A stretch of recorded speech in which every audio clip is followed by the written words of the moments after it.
Thank you very much for inviting me and having the opportunity to share some projects and ideas with you. So basically, I will start very briefly introducing our office. So basically, our office is based in Rotterdam. We are actually renting a space into this very interesting building in the center of Rotterdam, Schiphol. It's basically a 60s building that was about to be demolished. Then it was quoted in the 20 years ago, and then Zeus, an office here in Rotterdam, and in collaboration with the municipality, they basically turned it into a kind of creative hub. So we are here with many other architects, designers, and creative industries. And basically, our office was created because of competition. So we are a competition-focused office. We start as a collective, and we always try to keep this collective sense, bringing friends and people and collaborators to work on specific competitions. And somehow we have created a portfolio of many kind of cultural and public buildings through competitions, which are, however, most of them lost. So in terms of business plan, we are almost deliberately kind of sticking with this kind of failure, let's say, but kind of productive and interesting failure. Basically, last year we were lucky enough to go on site to start construction with our first building in Albania. This is a project that we're doing in collaboration with the office City Foster here in Rotterdam. And it's basically a hotel building in the city of Durrës. In Albania is a port city. And basically, so you can see here, this is Tirana. And almost 20 kilometers away, there is the city of Durrës. And basically, these two cities have been kind of merging into one, right? And our site is actually at the one end of the city's lungomare, so basically the kind of waterfront, in a very strategic, very important location.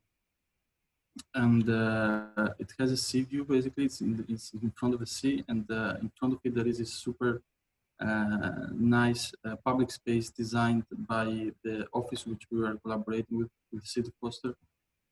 And basically, the idea here was to kind of capture the sunset. So first time we went on the site, this image is not portraying exactly what you can see with the naked eye, but there is a super beautiful sunset in this area. So we kind of try to fragment the facade and put as much glass as possible on the facade, so that this sunset can be reflected in different ways. Together with this kind of idea to capture the sunset, we also try to fragment the facade in the sense that we can create some interaction through the balconies, right? So usually in hotel buildings or in residential buildings, the kind of individuality is ignored, and we are trying to kind of highlight it here, creating these diagonal connections between the balconies and the guests. And of course, it's a hotel building, so it's for the most part hotel rooms. But we have managed to kind of create a very interesting ground floor, so very permeable and kind of continues to the public space that there is in front of it. And we are also managing to create a roof garden with a sea view and public accessibility. And of course, we try to work with this fragmentation and optimize it, and make it such as to make it in a way to kind of give interest in the facade. And then here you see the kind of result of it. We are using. We also like a lot to work with the structural engineers. So in this case, we worked with an Italian structural engineer who kind of suggested these flat slabs without beams, and kind of challenging the spans that you do in such kind of buildings. So in many cases, we have big spans up to 4 meters. And funny enough, this project was, or the side of it, so this is the background. On the one side there is a sea, on the other side there is this generic kind of development of the 90s that happened in Albania, so really cramped housing, generic housing blocks.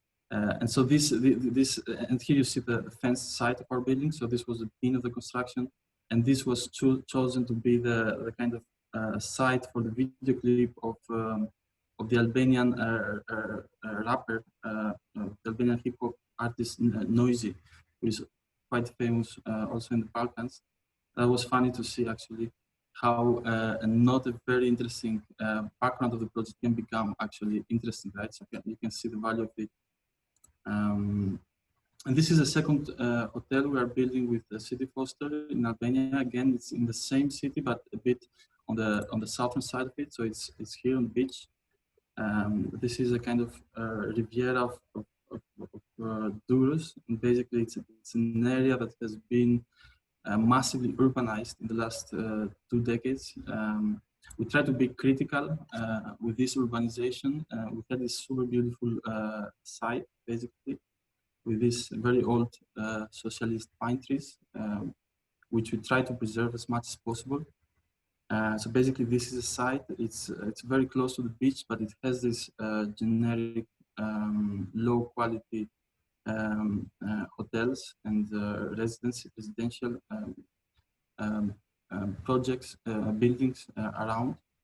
And on the other side, it has a highway and then mountains. So a very nice site, but also a very difficult one. So basically, what we thought as the first kind of idea was to create the most efficient and the minimum possible footprint and volume, and try to kind of compensate the footprint through an elevated roof garden, which is green and activated. And then we also try to see how we can deal with the sea view or the lack of the sea view by kind of differentiating facade. So basically, kind of similar to the previous project, it's been kind of hotel projects for the most part. It's hotel rooms, but also here we have managed to kind of design a very active ground floor and a very active roof terrace. Here you can see the circulation scheme and the facade pattern from the side of the highway. So also here we try to kind of differentiate our project from the existing surroundings by in this case by doing a very simple array of slabs, which are then kind of combined with these walls, separating walls between the rooms, which are rotating in different directions to create this fragmentation of the facade. And here you can see the kind of simplicity of the slabs, the array of slabs. And this is an image of the rooftop. So this is a swimming pool on the roof garden. Here you can see the 1 meter height, which will be filled with soil and trees and landscape. And this is a view once you go high enough to go above these buildings, the existing buildings, then you can see the sea. And somehow we wanted also to create a connection with the trees and the ground floor. So basically, this fragmentation, I think that it kind of breaks the scale. And we're lucky enough to be able to prototype each part of the facade. So this is a balustrade prototype, and of course we try to use natural stone in cladding these walls, and we try to pick earth tones to enhance the integration of the landscape. But basically, very often we ask ourselves, and you may also ask us, what do we stand for, right? So what is the driving force of the office conceptually and theoretically? So basically, we always believed in the notion of urbanity. That's why the name of the office comes from. And the notion of urbanity, if we would research a bit, we would see that actually it was very used mentioned in the bibliography before the Industrial Revolution in a way. So a couple of 100 years ago, and it has been declining more and more, so to the point that we don't really use this word anymore. But paradoxically enough, the notion of the urban has been increasing while it was not used at all in the past. That makes us think, why is that?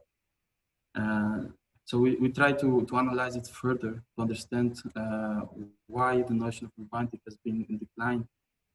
And so in between these 2 centuries, we can see that actually the factory has been raising, and with it also the notion of capitalism, which makes us think that actually this may be one reason why we don't use the notion of urbanity, and basically why the way that we understand it, why we don't think about the city in a coherent way anymore.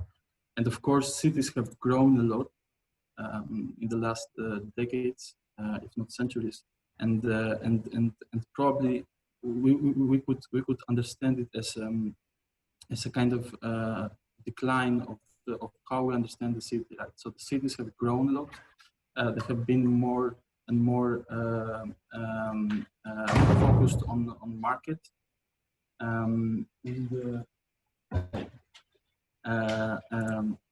And so in a way, the kind of urbanization has contributed into us thinking of the city as fragmented urban segments and not as a totality. Of course, the notion of urbanity, we think that it's related to, excuse me, if you give me 1 second.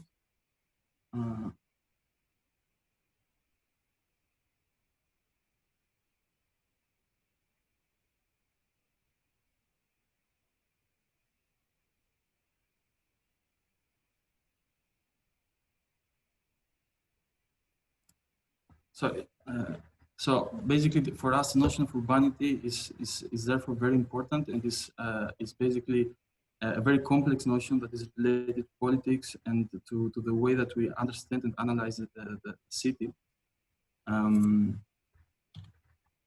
So in a way, we could try to see it in a deeper way. So basically, we created this primitive script by kind of analyzing cities and trying to understand which kind of aspects drive its form and its function. And then we can see, for example, a very similarly generic city like Athens that is actually not extreme in any sense. Of course, it's a very nice city with a very vivid life on the street level, but it has this kind of generic look in overall terms. And in a similar way, Barcelona, we could say that Barcelona is in a similar way a very generic city, which, of course, by the introduction of this very specific bit, it obtains an identity. But we could see other examples. For example, the city of the Captive Block. In a way, it's a very top-down kind of consumerist and disciplined scheme with very high density and specific identity, and then you get this kind of result. Or we could look at the Villa Radius of Corbusier, which is also very top-down. It's very consumerist in the sense that each kind of quarter of the city was monofunctional, so it was not very productive in urban terms, except where the work used to be. Again, very disciplined, not so dense in this case, and very generic in its overall kind of character. And you have examples such as Hong Kong, which is also generic, also quite top-down, or the scheme with floating city of Tokyo, or the city of Makoko, basically a very interesting example of floating urbanity. In this case, the city is, we could say, very bottom-up and very productive, since everyone actually is working and living in the same place, and very reactionary in this production of subjectivity, right? So people here take care of their own house, of their own city. And this is, I think, the last example in this series, a very interesting example from Hong Kong. This is a Kowloon walled city, how it used to be. So very, very kind of, normal in its kind of attributes. And then it started kind of illegal in a way, or informally densifying to the point that it was extremely bottom-up, extremely productive, since people again used to produce and live in the same place. Very reactionary, right? So you could never enter as an authority into this block. Very high density and with a very specific identity. And the counterpart of it, the other side of the coin, would be St. Louis housing, in which we see that all the sliders go on the left side, of course. So it's really top down, really consumer discipline and generic. And of course, we all know that this demolition of this housing project also was labeled as the end of modernism itself. So basically, yeah, the question is, how do we understand the condition of which we are living today, right? And we really like trying to understand the politics behind it.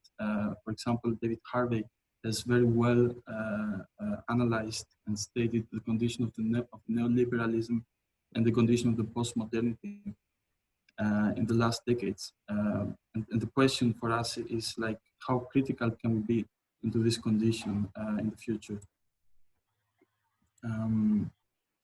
And this is also a very interesting aspect of the research that we're trying to develop in the office, the kind of evolution of society. So this is the evolution of car production, of course.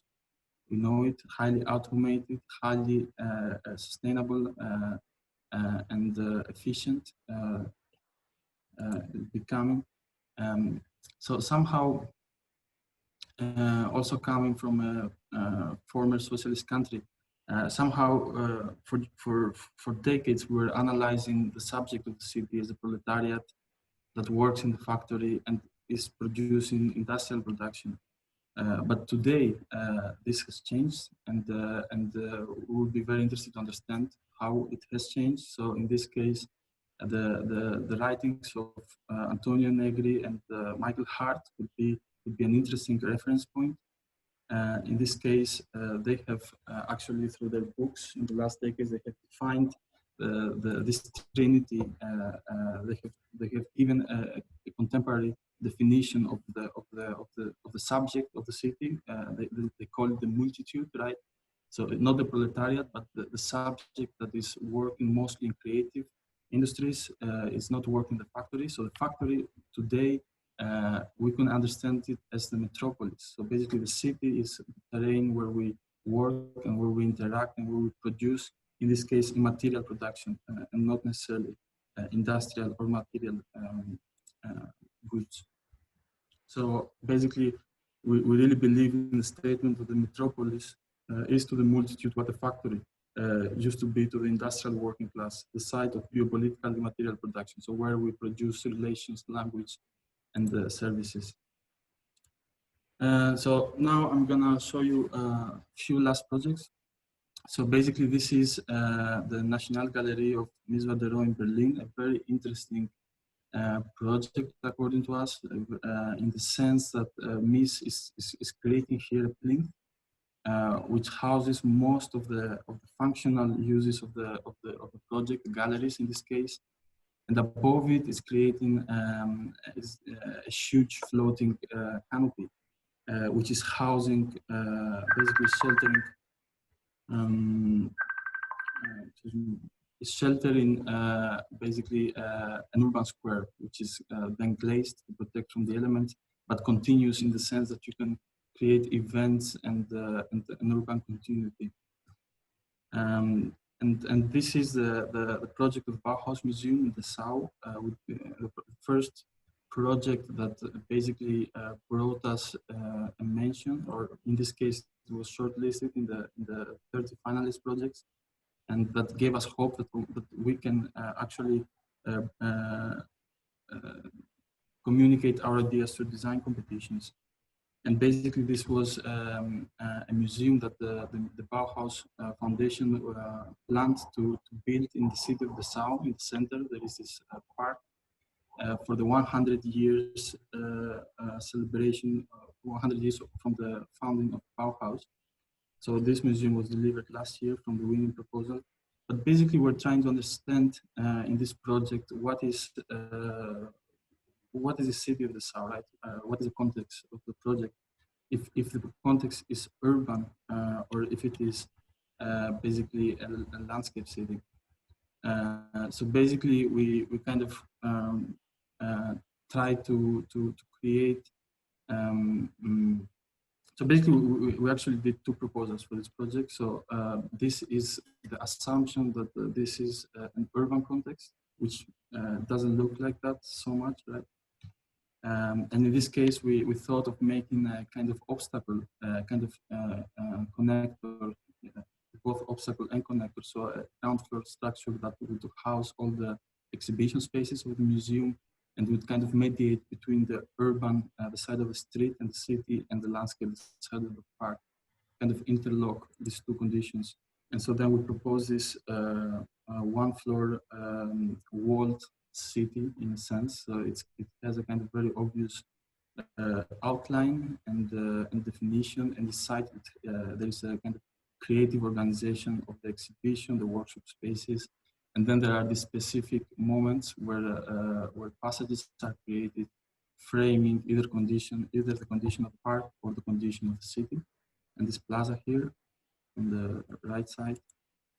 And of course, we were wondering, this is a Bauhaus museum, and we're wondering, how do you organize a Bauhaus museum floor plan? And in so doing, we started analyzing the production of the Bauhaus school, either the drawings and the artworks of the professors or the students, to kind of get inspired and understand and kind of produce a floor plan that responds both to the needs of the brief, but also to the character of Bauhaus. And so this is a kind of one condition, looking from the city towards the museum and the park, and then we see how the park is being framed through this building. But of course, this proposal, we knew ourselves that it's not gonna work, because it suggests a very radical intervention to the park itself. So from the beginning, we also did this image, which is actually hiding the buildings and understanding this as a landscape city. And so this is the second assumption, which leads to the second proposal that we did, which would be to make the most efficient and small building. So therefore, not a kind of urban intervention, but more of a pavilion in the park. Still kind of framing the main passage from the city to the park. And of course, we researched the history and what Bauhaus stands for. It's anyway a very interesting chapter of architecture that is worth researching, and the work that was produced in that times. And of course, we all know that the Bauhaus kind of sparked the emergence of modern architecture throughout Europe. Although it lasted not so long, it had a very strong impact into how the cities were designed, how buildings were produced.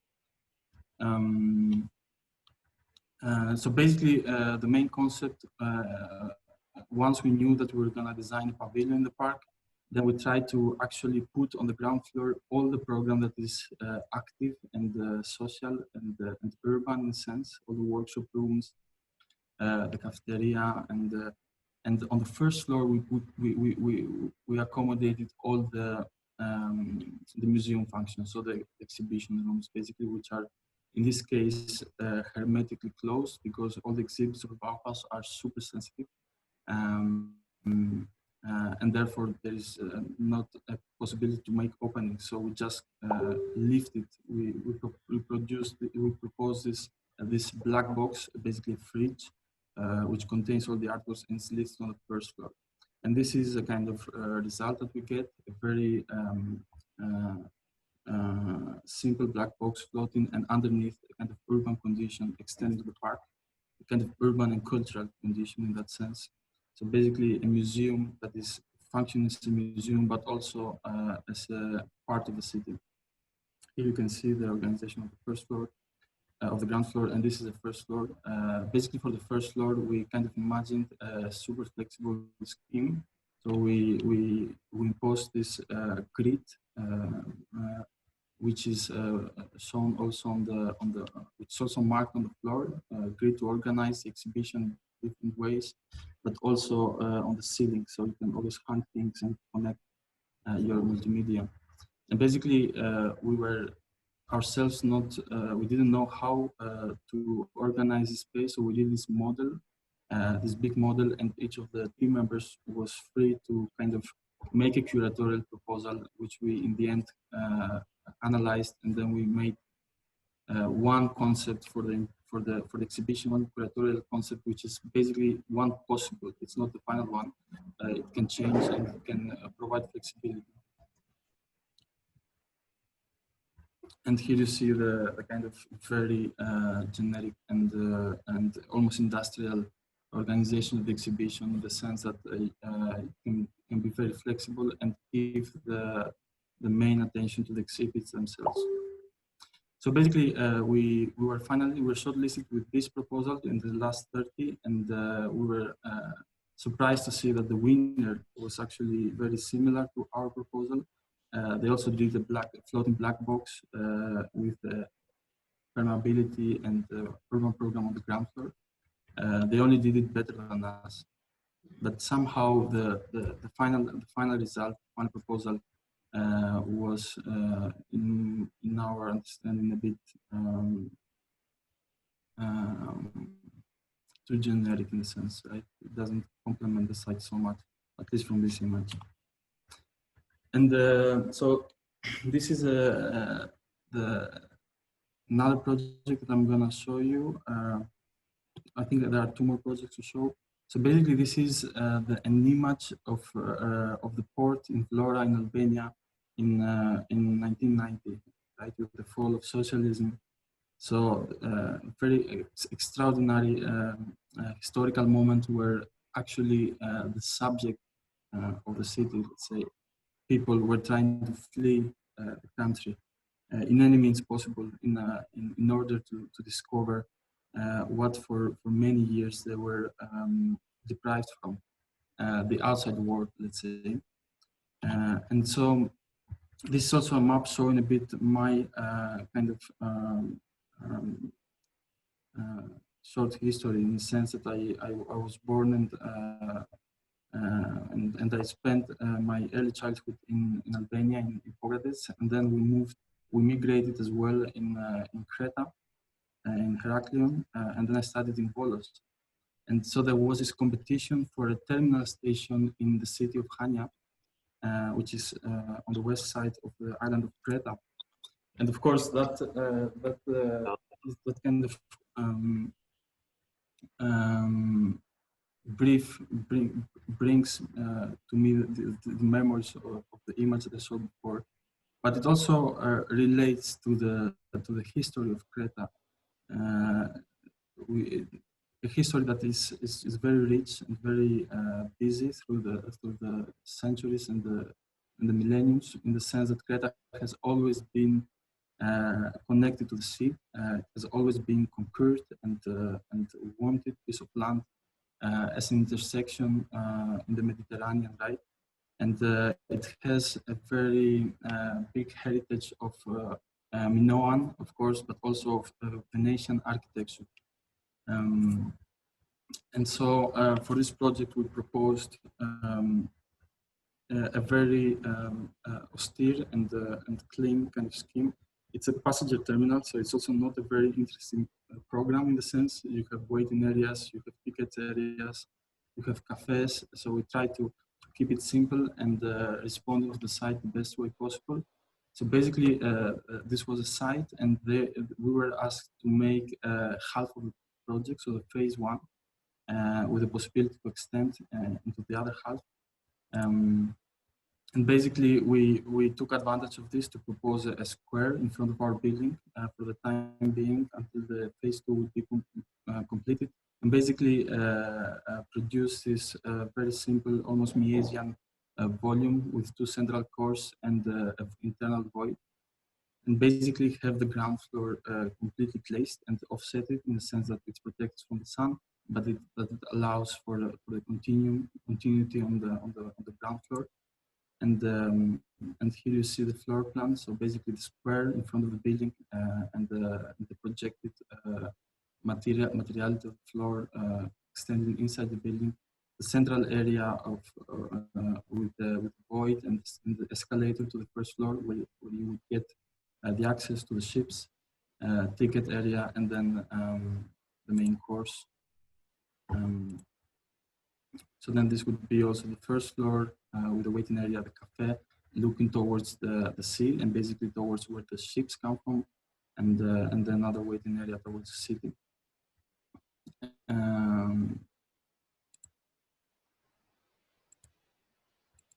So for this project, we got the second prize. Unfortunately, we didn't get the first one. According to the jury, mostly on feasibility terms. They thought that this structure, by the way, the structure was inspired by the Venetian shipyards that I showed earlier before. Just a very abstract reference on the facade.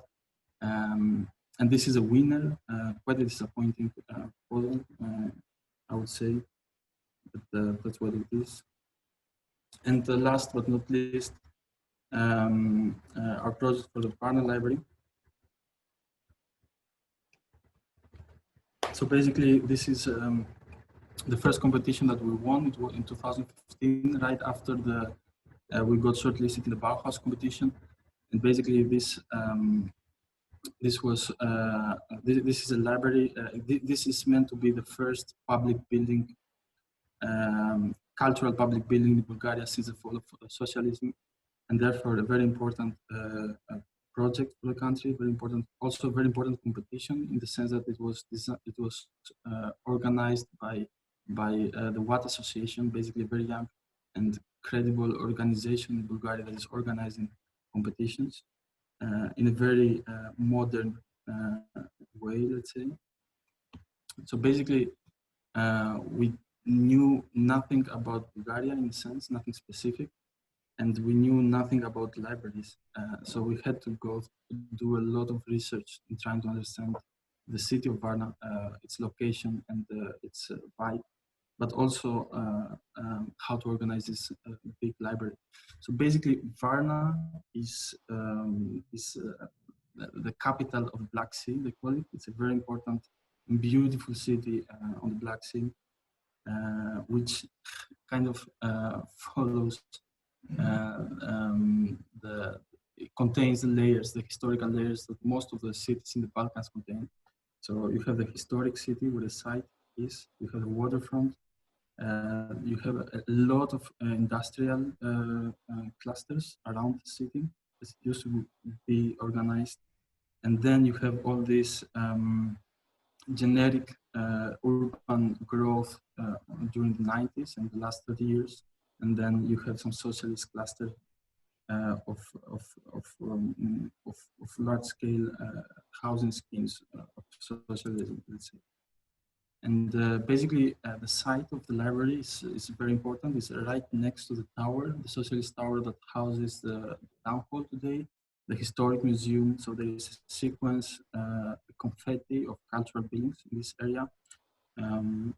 So this is a site next to this socialist towers with a housing quarter behind it and the big boulevard in front of it. And basically a difficult site in the sense that you have a kind of urban front on the two sides. You have a kind of busy traffic condition on the main facade. This is the main facade, and also the side towards the sea. And then you have this this building with a very specific character from the socialist times. And so we try to research libraries in Bulgaria and in Europe, and we came to realize that basically Bulgaria is lacking big library buildings for some reason. But we also, and the reason basically, I think we're gonna see it later, but the reason why Bulgaria is behind in this specific graph is that traditionally in Bulgaria, they always prefer to have small libraries and reading rooms in every community, in every city, the so-called Citaliste, which basically were small cultural buildings in every city rather than having big libraries in the most important cities. And basically the library itself is maybe the institution or the notion that has been the most affected in the last years with internet and digitalization, but it's also a typology that has had the best or the biggest, let's say, evolution through the centuries and so basically starting as a monastic kind of privilege and growing into the media text that we know today. And of course, we never designed a library before, so we also try to see, to analyze and research floor plans of important libraries that we appreciate, and see how they are organized and how they are produced. And as always, we parallel to our research, we also try to experiment with the options and ideas that could lead into a typology that would make sense for the brief and the site. And we also started doing these images. So basically isolating several specific images from our research libraries that we appreciate, such as this one of MELEEM.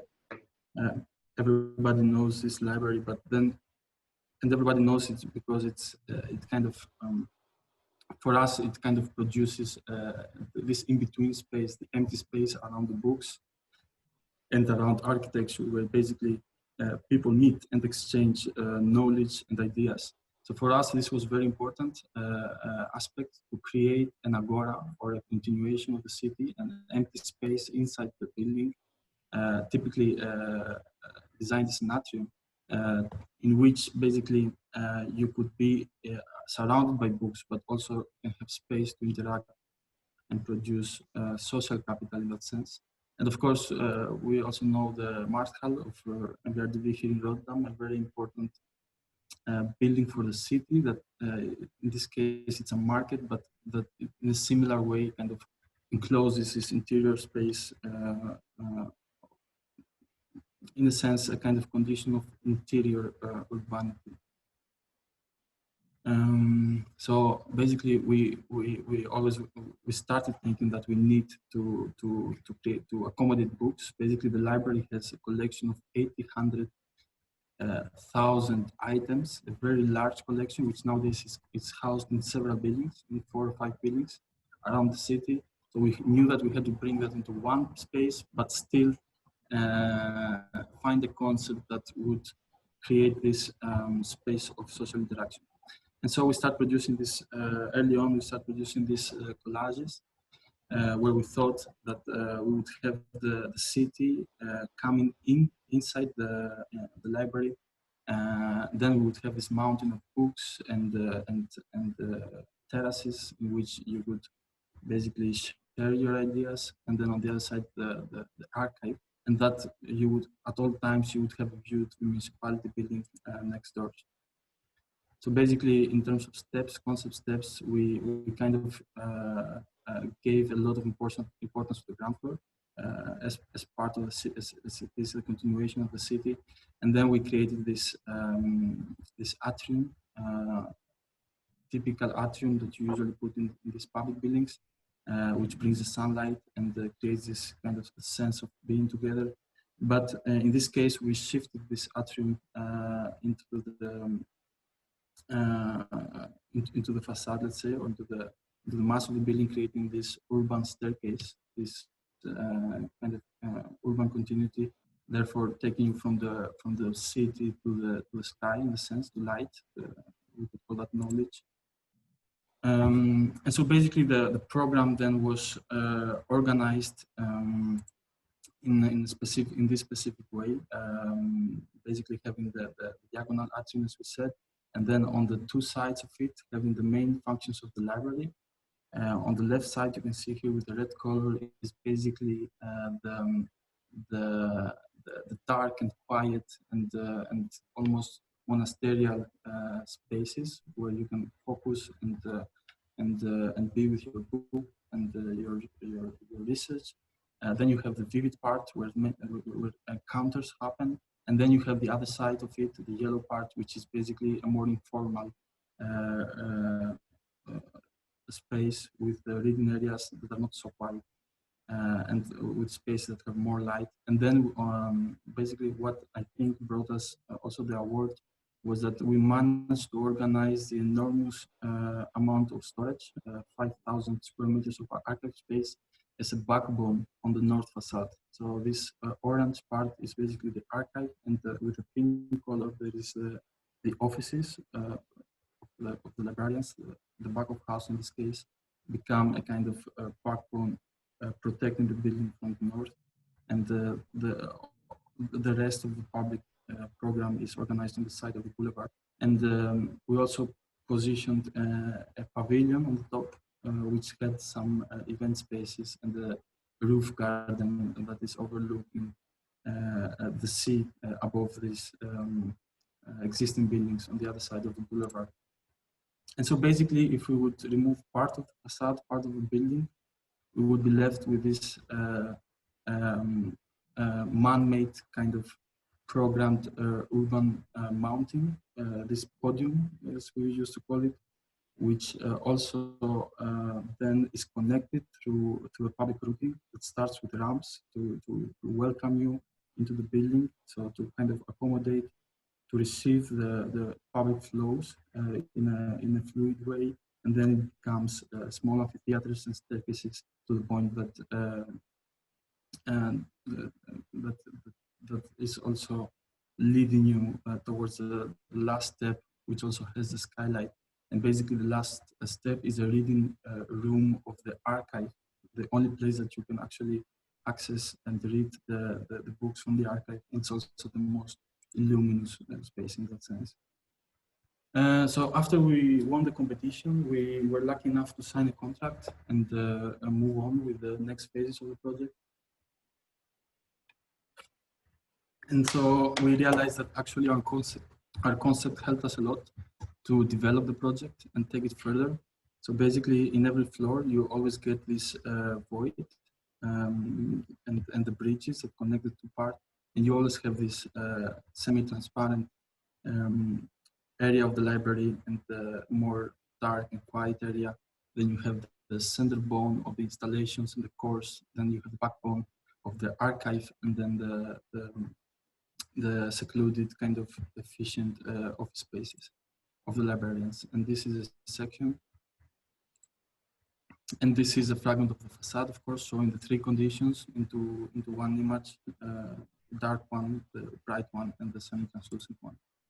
And of course, diving into the program and into the next phases, we worked on the project for more than a year.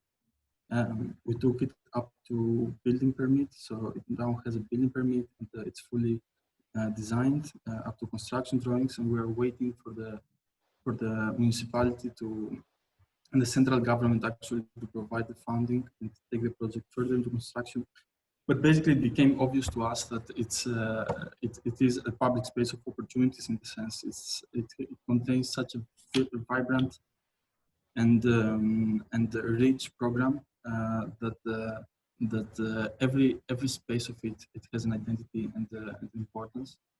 So basically, I will take you through, I will make a walkthrough the project, closing this presentation, to take you through the different spaces. So basically, this is the main entrance area. And of course, while you enter into the building, you have the overview through the diagonal void of every floor, almost a bit like one side of the Boulay library that we discussed further. And then, of course, these ramps give you the feeling of welcomeness and of continuity of the public space.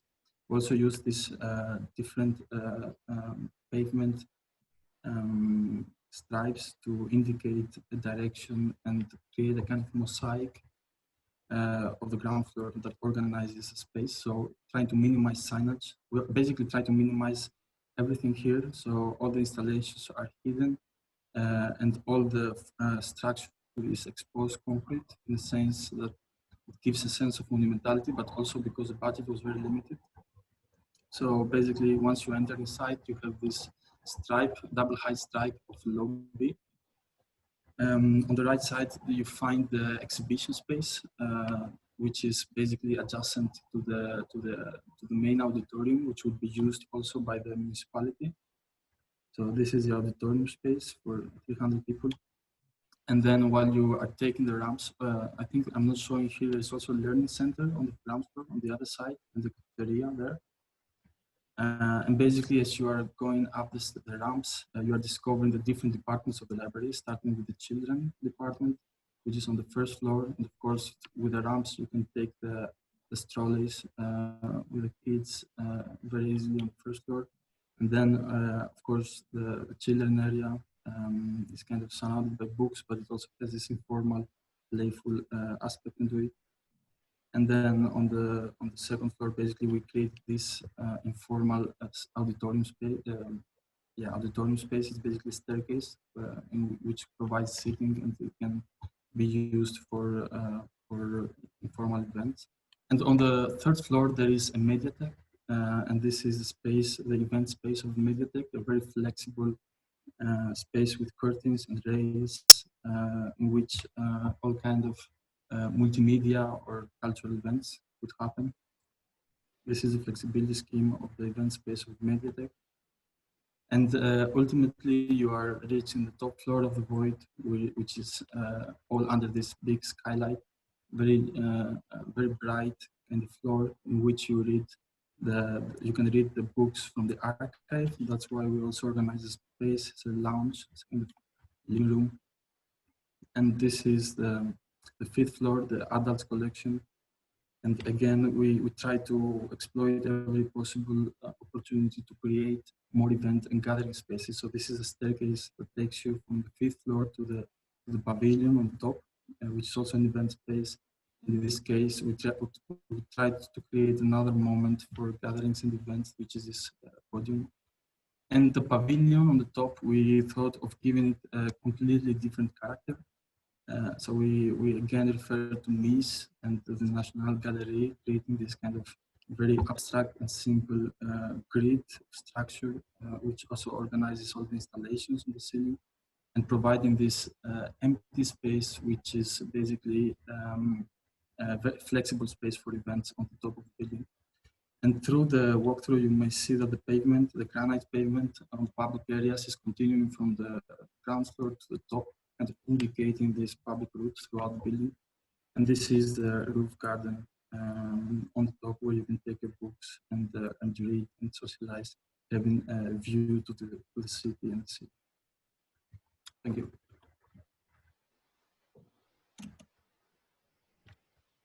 Thank you very much, Irgen. It was very interesting, your presentation. I really like that you shared analysis of the city and of the history of each city, which is not very often to see. And I really like that you shared the plans of the building, because sometimes we just see concepts and we don't see the plans, which is something very important. And I wanted to ask you one question about the axonometry, because I've seen that in all your projects you have axonometry. So how much do you use it as a design tool, or do you use it after just for presentation? I mean, what is your relation with these elements and drawings? Yeah, basically you are referring to what we usually call the urbanity axo. It's basically an axonometry that we like to do indeed towards the end of the project, but we also have in mind from the beginning, because we know that we're going to do it at some point.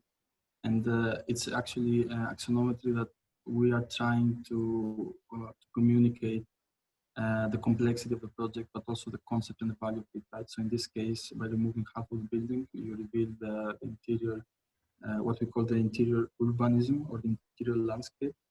So the condition of the of how you organize basically the program. But yes, I would say that it's an integral part of our. It's a synthetic tool for us in a sense, but also a representation. We also don't like the oversimplifying concept diagrams that we usually do with arrows, and we think that they are nice to communicate in a simple possible way a concept. But we all know that buildings and projects are super complex. They are not less complex than, for example, an airplane, so we kind of like to show this complexity through this diagram. And I would like to ask you one comment, because you mentioned in the beginning that people are coming back from the village. I mean, people are going from village to city, and industrial, etc. And like now we are witnessing a situation where people are coming back to the village. I mean, at least in our country, due to Corona crisis. So, do you believe that this can be one historical era, or is just? I mean, what is your comment on that?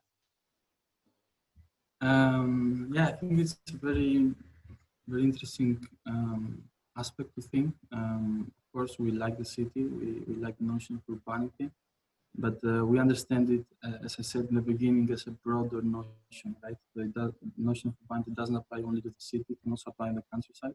There has also been a shift of attention in the last years towards the countryside. Obviously, I think, yeah, the Corona crisis showed us that we have to slow down a bit in a sense, and actually also revealed what we are missing in a sense, right? So by being obsessed with the city. So I think indeed it would be a very good sign to have a better look at the countryside or the context other than the cities, which have a lot of potential with it. Someone has a question. Wait, Nico ima прашање од публиката. Someone has a question from the audience.